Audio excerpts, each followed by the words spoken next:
We're just days away from reaching 1,000 subscribers. If we hit this goal in the next 15 days, we'll be able to keep the channel running and continue bringing you these stories. Your subscription makes all the difference. It's quick and helps us enormously. Kindness Rewarded. Chapter 1, The Fall, London, Autumn 1851. The morning fog clung to the damp cobblestones of Covent Garden Market, mingling the scents of fresh vegetables, fish, and human sweat into an aroma that was the very essence of working-class London. Amid this bustle, an elegant but visibly diminished figure made his way between the stalls, drawing curious and sometimes mocking glances from merchants and customers alike. Lord Edmund Ashworth, 5th Duke of Ravenswood, had once been one of the wealthiest men in England. His name had been synonymous with prestige, his estates stretched across thousands of acres, and his receptions at his Grosvenor Square mansion had been the social event of the London season. But all that now belonged to the past. At 32, Edmund still displayed the refined manners and natural bearing of his rank. But his clothes, though carefully maintained, were beginning to show their age. His black wool coat was worn at the elbows, his once impeccable boots bore the marks of repeated repairs, and the fine gold watch chain adorning his waistcoat was the last visible vestige of a vanished fortune. Ruin had come gradually, then all at once. First, bad investments advised by a dishonest businessman. Then, catastrophic harvests on his lands for 3 consecutive years. Finally, the coup de grâce, the discovery that his steward had embezzled considerable sums for years, leaving the duchy's coffers completely empty.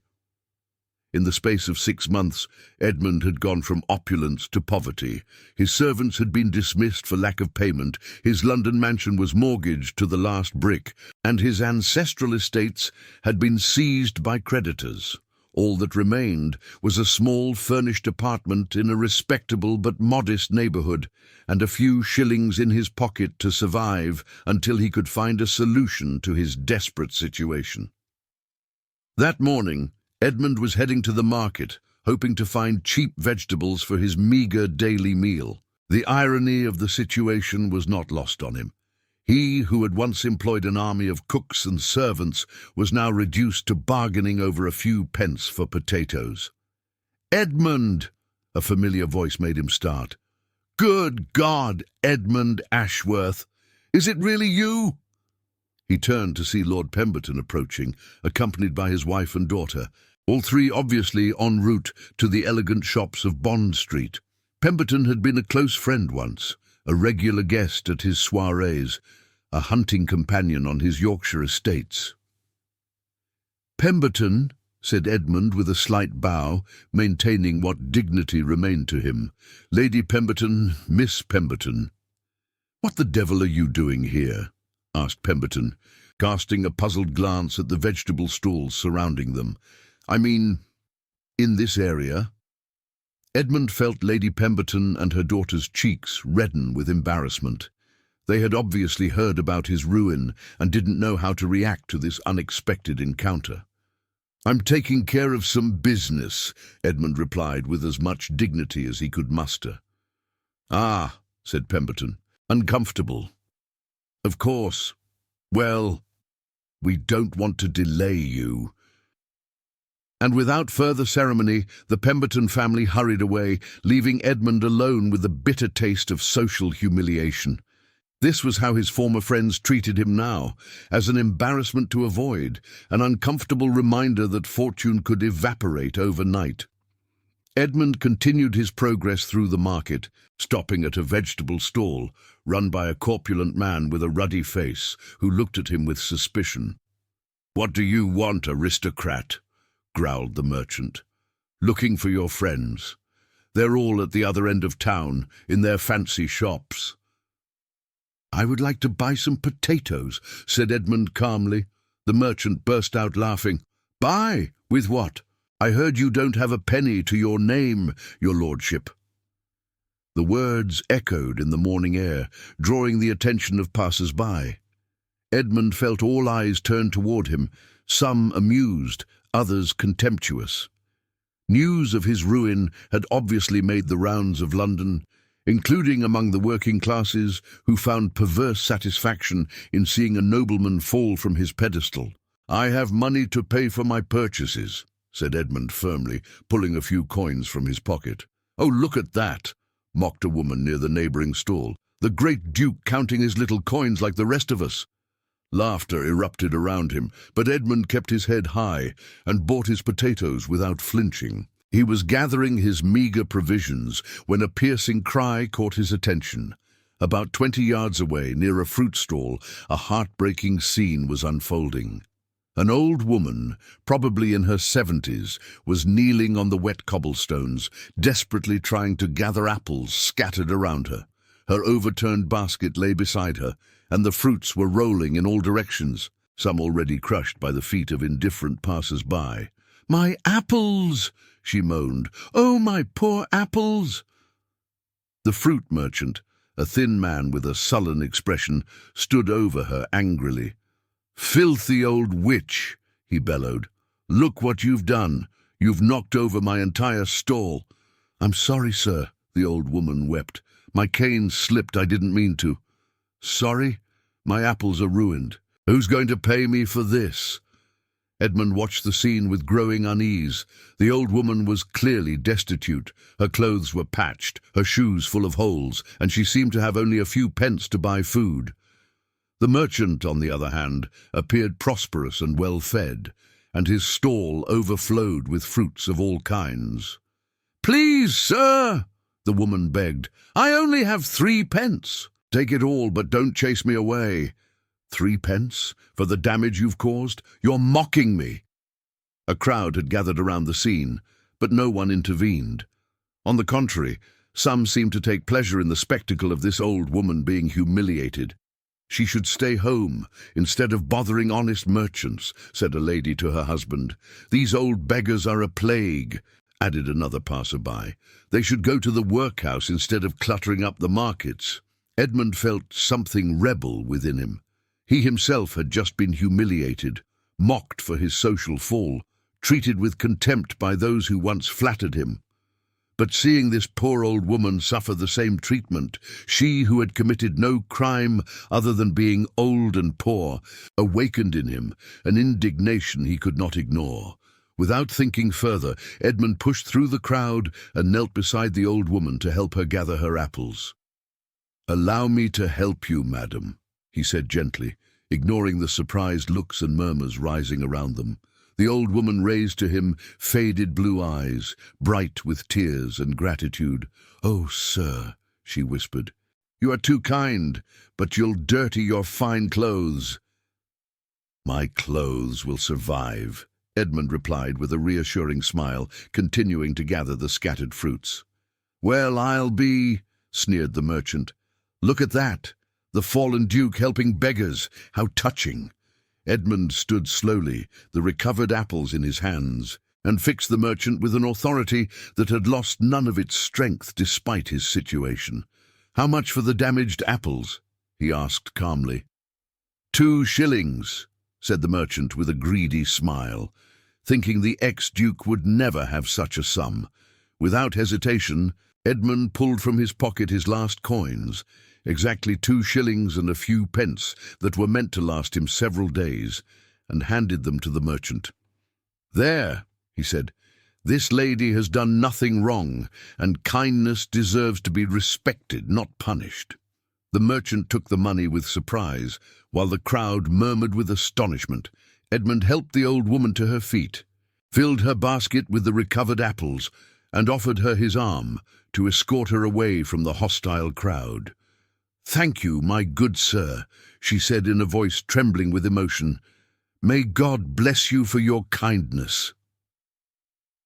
As they walked away together, Edmund didn't notice the intrigued looks that followed them, nor the fact that several people in the crowd seemed to recognize the old woman and exchange surprised glances. What he didn't know was that he had just performed an act of kindness that would change the course of his life as dramatically as his ruin had done a few months earlier. Chapter 2. The Revelation. Edmund accompanied the old woman out of the tumultuous market, noticing her hesitant gait and the way she leaned heavily on her worn cane. Despite his own financial difficulties, he could not bring himself to abandon her after the humiliation she had just suffered. "Allow me to escort you home, madam," he said kindly. "These streets can be dangerous for a lady alone." "Oh, sir," she replied with a toothless smile that illuminated her wrinkled face. "You have already done more than enough. I wouldn't want to cause you any more trouble." "No trouble, madam. It's a privilege to escort a lady." They walked slowly through the streets of London, Edmund adapting his pace to that of his companion. He learned that her name was Mrs. Eleanor Fairfax, that she had been widowed for 15 years, and that she lived in a modest furnished room near Whitechapel. "My late husband was an accountant," she explained with touching pride. "We had a lovely little house in Islington, but when he died, I discovered that he had made bad investments to secure our retirement. I lost the house and found myself with very little." Edmund nodded with understanding. "I understand perfectly, madam. Reversals of fortune can strike anyone." Mrs. Fairfax looked at him with curiosity. "You speak like someone who has known difficulties, sir. If it's not indiscreet, may I ask your name?" Edmund hesitated for a moment. In his current situation, his title brought him only mockery and humiliation, but this woman's sincere kindness deserved honesty. "Lord Edmund Ashworth," he said simply, "former Duke of Ravenswood." Mrs. Fairfax stopped dead and looked at him with wide eyes. "The Duke of Ravenswood. But I read in the newspapers. They say you lost everything?" "That's correct," Edmund confirmed. "Bad investments, catastrophic harvests, dishonest steward. In 6 months, 3 generations of family fortune evaporated." "Oh, my poor child," said Mrs. Fairfax with sincere compassion that touched Edmund more deeply than all the condescending pity he had received from his former peers. "And yet, you spent your last shillings to help me? Why?" Edmund reflected on his answer. "Because fortune may disappear, madam, but character remains, and because we who have known the fall must help each other." They resumed their walk, and Mrs. Fairfax began to look at Edmund with new attention, as if she were completely re-evaluating the situation. "Lord Ashworth," she said suddenly, "may I ask you a personal question?" "Certainly, madam. What do you plan to do now? I mean, to survive?" Edmund smiled bitterly. "Honestly, madam, I have no idea. I was raised to manage estates and sit in the House of Lords. These skills are not much in demand in the London job market. And what if I told you there might be a solution to your problems?" Edmund stopped and looked at her with surprise. "What do you mean?" Mrs. Fairfax smiled mysteriously. "Lord Ashworth, would you accept to have tea with me? I have something important to tell you." Intrigued but skeptical, Edmund accepted. Mrs. Fairfax's room was indeed modest, a small attic room with a bed, a table, a chair, and a small fireplace. But it was impeccably clean and decorated with a few objects that revealed a more prosperous past. As she prepared tea with precise gestures, Mrs. Fairfax began to speak in a changed voice, more assured, more authoritative. "Lord Ashworth, what I'm going to tell you will surprise you. My full name is Eleanor Fairfax, but my maiden name was Eleanor Blackwood." Edmund frowned. The name sounded vaguely familiar, but he couldn't place it. "Eleanor Blackwood," she continued, "only daughter of Sir Marcus Blackwood, owner of Blackwood Manufactures, and a considerable fortune in textiles and industry." Suddenly, Edmund understood. Sir Marcus Blackwood had been one of the richest men in England, an industrialist who had built a colossal commercial empire at the beginning of the century. But he had died years ago, and it was said he had no heir. "You are," Edmund began. "I am the sole heiress to the Blackwood fortune," Mrs. Fairfax confirmed calmly. a fortune estimated at more than £2 million. Edmund looked at her, mouth agape. But then, why do you live like this? Why beg at the market for a few apples? Mrs. Fairfax smiled sadly. Because, my dear lord, when my father died, I made the mistake of marrying a charming but weak man. My husband left the management of the fortune to unscrupulous businessmen who claimed it had been squandered. For years, I believed I was ruined, living on their meagre pension. It was only 6 months ago that I discovered the truth. What truth? That these men had mounted a conspiracy to steal my fortune. They made me sign documents telling me they were settling my husband's debts, when in reality I was transferring my assets to them. The Blackwood fortune still exists, Lord Ashworth. It's in the hands of criminals who took advantage of my ignorance and vulnerability. Edmund was beginning to understand. And you can't recover it? Not alone, said Mrs. Fairfax, pouring the tea. I need a man of your rank and education to help me. Someone who understands the law, who knows how to navigate power circles, who can face these vultures on equal terms. But, madam, I remind you that I'm ruined. I no longer have any influence. You're wrong, Mrs. Fairfax interrupted. You're still the Duke of Ravenswood. Your title still opens doors for you. And most importantly, you just proved to me that you're a man of honor, someone I can trust. She leaned toward him, her blue eyes suddenly bright with intelligence and determination. Lord Ashworth, I have a deal to propose. Help me recover my fortune and I'll give you half of what we recover. £1 million, Lord Ashworth, enough to buy back all your estates and regain your rank. Edmund looked at her, astounded. Madam, this is incredible.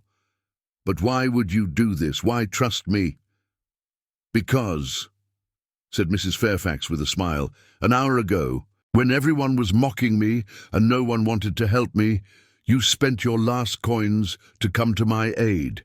You treated a poor old woman with more respect than all the rich people I knew in my youth. But how can I know you're telling the truth? Mrs. Fairfax stood and went to a small chest of drawers from which she took a wooden box. Inside, Edmund glimpsed yellowed papers, old jewellery, and most importantly, a miniature portrait of a young woman who was undeniably Mrs. Fairfax 60 years earlier. Here is my father's will, she said, taking out an official document. And here are the papers I signed under these scoundrels' manipulation. Everything is there, Lord Ashworth, proof of my identity and their crime. Edmund examined the documents with the practiced eye of someone who had managed estates for years. Everything seemed authentic, and the signatures matched. If this is true, he said slowly, then we're dealing with a criminal conspiracy of considerable magnitude. Exactly, Mrs. Fairfax confirmed, and that's why I need your help. Alone, we are nothing.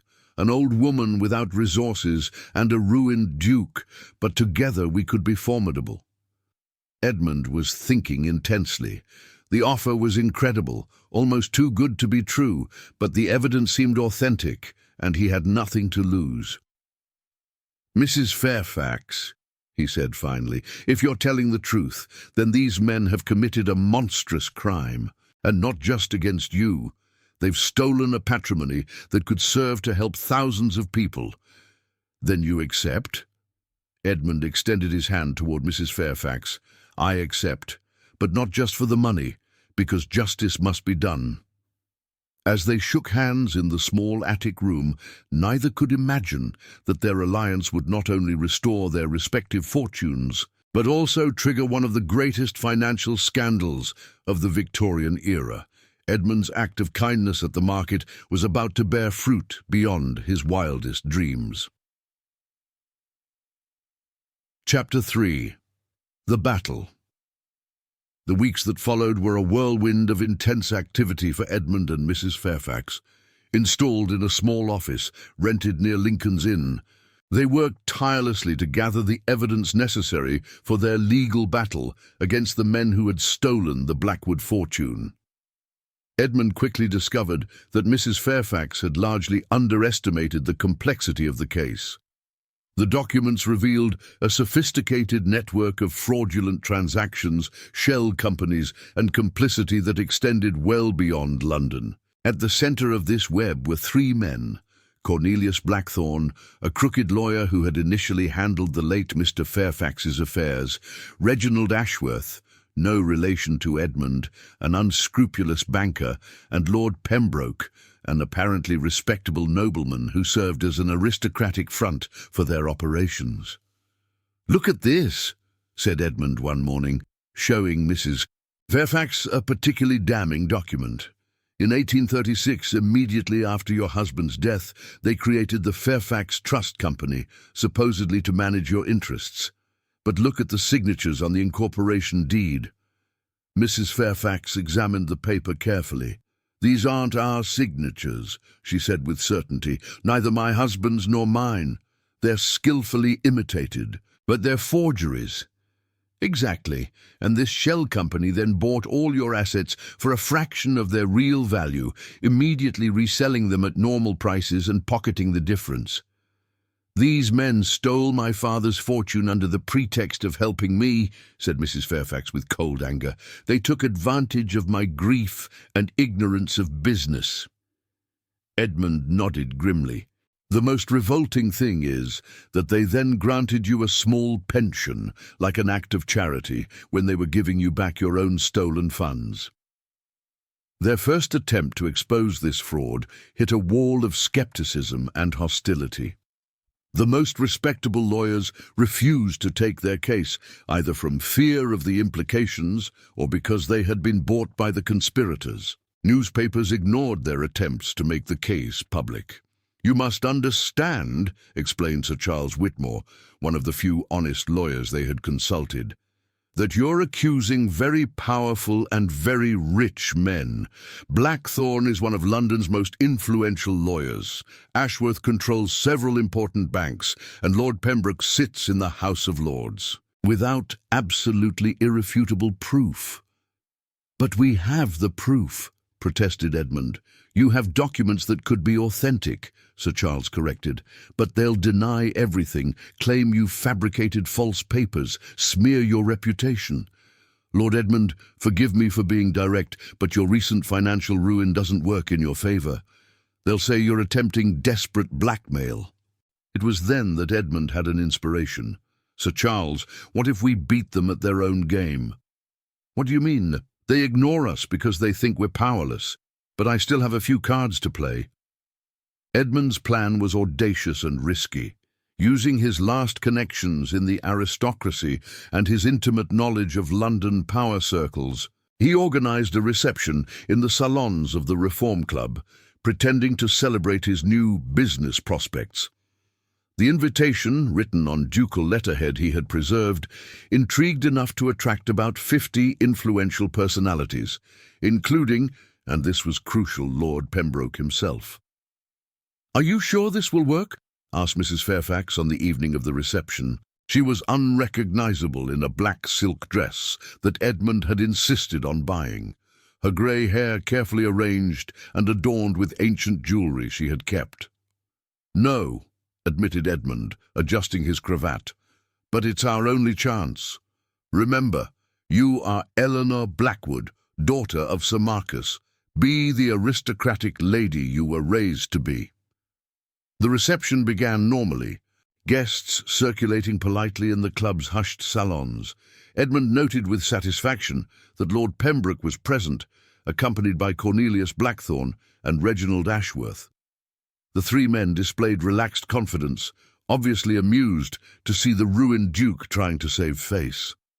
"My dear Ashworth," said Lord Pembroke, approaching with a condescending smile, "what a charming evening. I'm told you have new investment projects. How optimistic of you." "Indeed, Pembroke," Edmund replied with a calm he was far from feeling.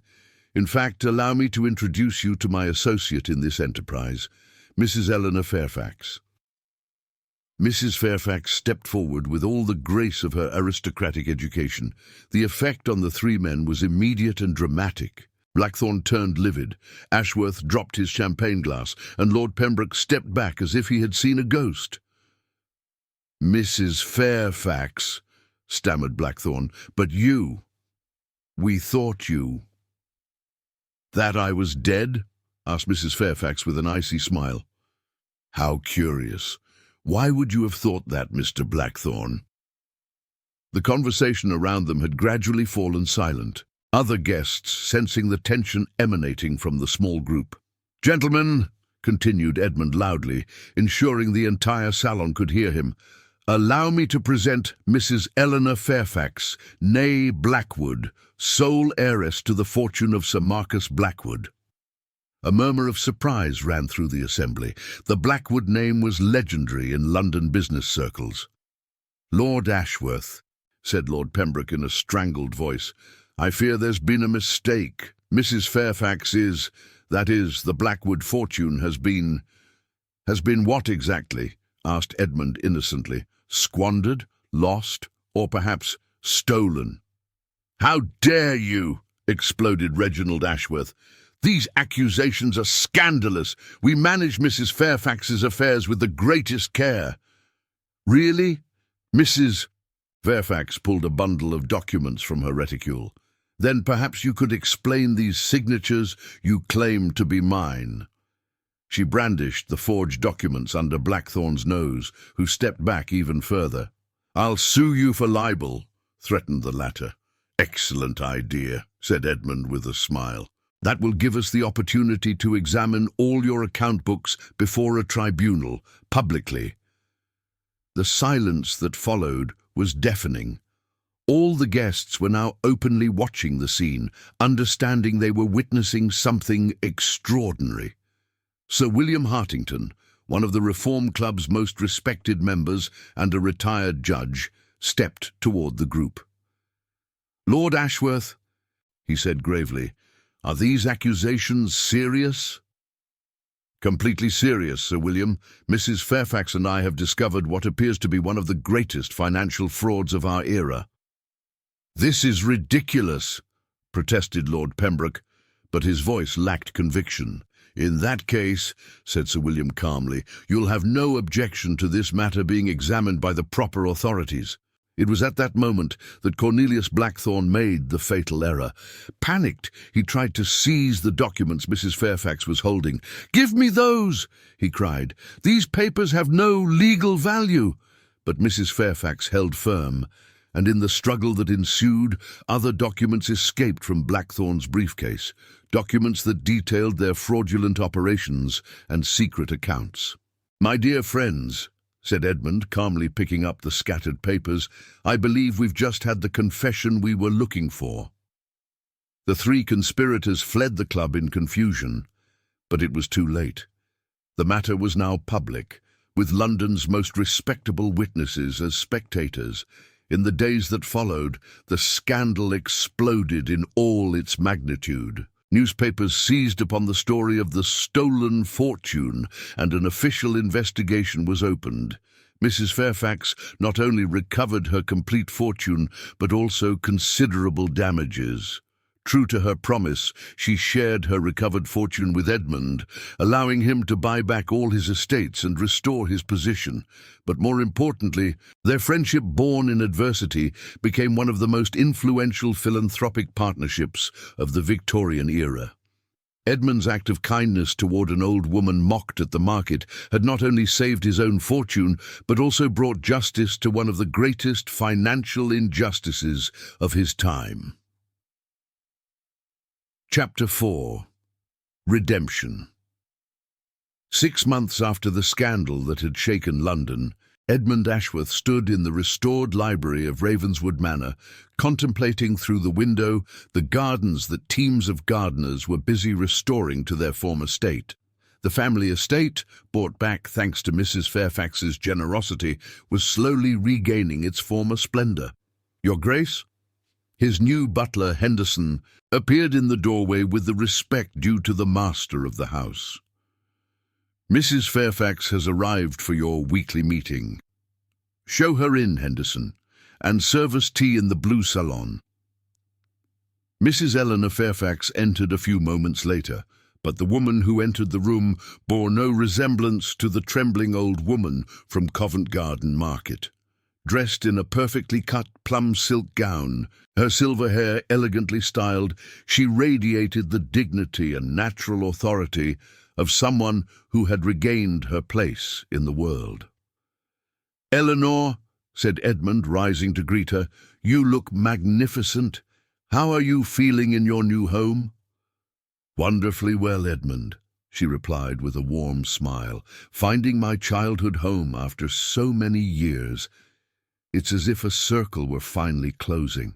Mrs. Fairfax had indeed bought back Blackwood House, the family mansion that her father had built in Surrey and which had been sold after her fortune was stolen. The property, restored according to her childhood memories, had become one of England's most beautiful residences once again. "And how are our protégés doing?" asked Edmund as they settled in the blue salon. "Admirably well," Eleanor replied, consulting a small notebook. "The relief fund we established has already helped 42 families ruined by frauds similar to mine.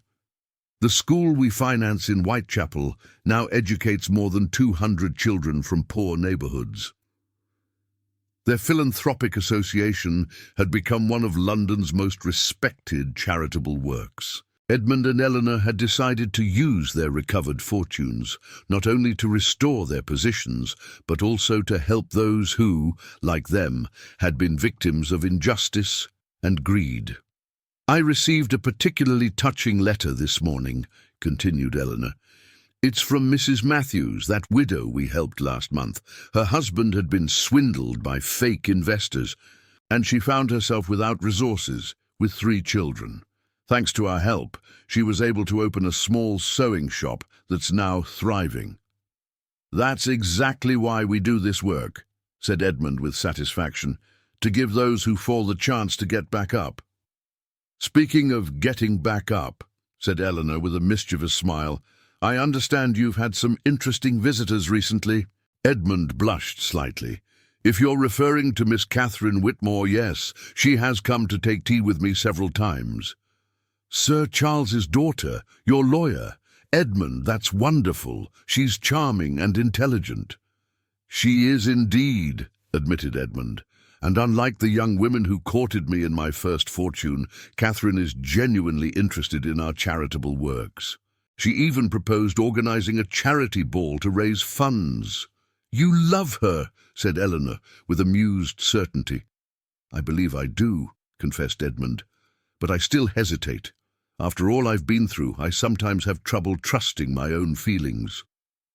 "Edmund," said Eleanor, placing her hand on his, "you've learned the difference between sincere affection and calculated interest. Miss Catherine appreciates you for the man you are, not for your title or fortune."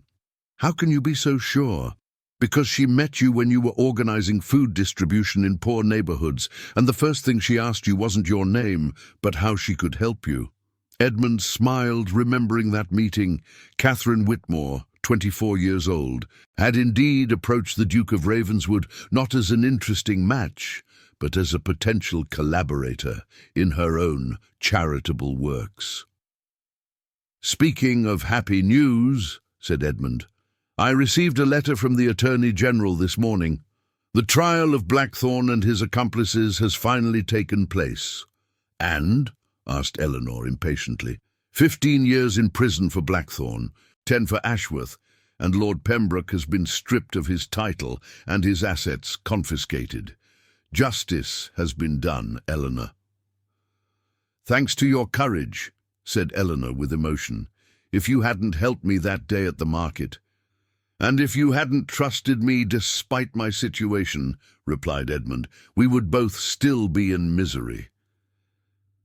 They remained silent for a moment, contemplating the extraordinary path that had led them from that chance encounter in a London market to their current position as respected philanthropists. "Edmund," said Eleanor finally, "may I ask you a personal question?" "Of course." "Do you sometimes regret your first fortune, the one you lost?" Edmund reflected for a long time before answering. You know, Eleanor, when I was rich the first time, I was also blind and arrogant. I lived in a golden bubble, surrounded by flatterers and profiteers who were only interested in my fortune. I knew nothing about the true value of things or people. And now? Now I've learned to distinguish real gold from glitter. My ruin taught me humility, and meeting you showed me that true wealth isn't measured in pounds sterling, but in acts of kindness and authentic relationships. That's a beautiful lesson, said Eleanor softly. A lesson that cost me dearly, admitted Edmund, but one I don't regret, because it led me to you, to Catherine, to a life that has true meaning. Eleanor rose and walked to the window, looking at the gardens where children from the schools they funded were playing during an educational outing organized by their foundation. Look at them, she said. These children now have chances they never would have had without our help. That's our true legacy, Edmund, not our titles or properties, but the lives we've been able to change. And all because a ruined duke helped an old woman mocked at the market, murmured Edmund with wonder. No, corrected Eleanor, turning toward him with a smile. All because a good man kept his goodness even in adversity. That's what changed everything, Edmund. Your fundamental goodness. That evening, as Edmund prepared for the charity ball organized by Catherine, he reflected on Eleanor's words. His first fortune had been an accident of birth. His ruin had been the result of bad luck and deception. But his second fortune, and more importantly, his second chance in life, he owed to a simple act of kindness toward a stranger in need. When Catherine curtsied to him in the ballroom of Grosvenor House, resplendent in her blue silk gown, Edmund understood he was ready to offer her his heart, for he had learned that true love, like true fortune, could only be born from authenticity and goodness. Miss Catherine, he said, bowing before her, would you do me the honor of this dance? With pleasure, Your Grace, she replied with a radiant smile that reminded him why he had fallen in love with her. And as they danced amid reconciled London society, Edmund Ashworth, Duke of Ravenswood, knew he had finally found the wealth that could never be stolen from him, the love of a good woman, the friendship of a kindred spirit, and the satisfaction of knowing his life had a noble purpose. Fate had indeed rewarded his kindness, but the greatest reward wasn't his recovered fortune. It was the discovery that a man could lose everything he possessed and still gain everything that truly mattered. Epilogue: The Legacy of Kindness. 20 years later, when Victorian-era historians told the remarkable story of the Duke of Ravenswood and Mrs. Eleanor Fairfax, they often presented it as a fairy tale, the story of a ruined nobleman who regained his fortune through a fortuitous act of kindness. But those who had known them personally knew that the true magic of their story lay not in the recovery of their material fortunes, but in the transformation they had wrought in their society. The Ashworth Blackwood Foundation, created through their combined fortunes, revolutionized the Victorian approach to charity. Instead of simple alms that kept the poor in dependence, their programs offered education, professional training, and above all, the dignity of a second chance to those who had known failure. Edmund and Catherine Ashworth had 4 children, each raised in the conviction that privilege implied responsibility. Eleanor Fairfax, who never remarried, became their adoptive grandmother and London's most respected advisor on social issues. And in the registers of St. Mary's Parish, Covent Garden, one can still read today the inscription that Edmund had engraved on a bench near the market where it all began. In memory of all those who extend their hand in adversity and in honor of those who grasp it. For thus is hope born and a better world built.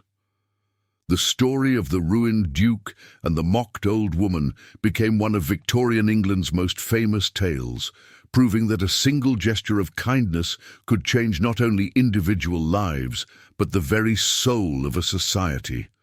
For sometimes, it takes only a man willing to spend his last shillings to help a stranger for fate to reveal its most beautiful mysteries, and for justice to reclaim its rights in a world that seemed to have forgotten it.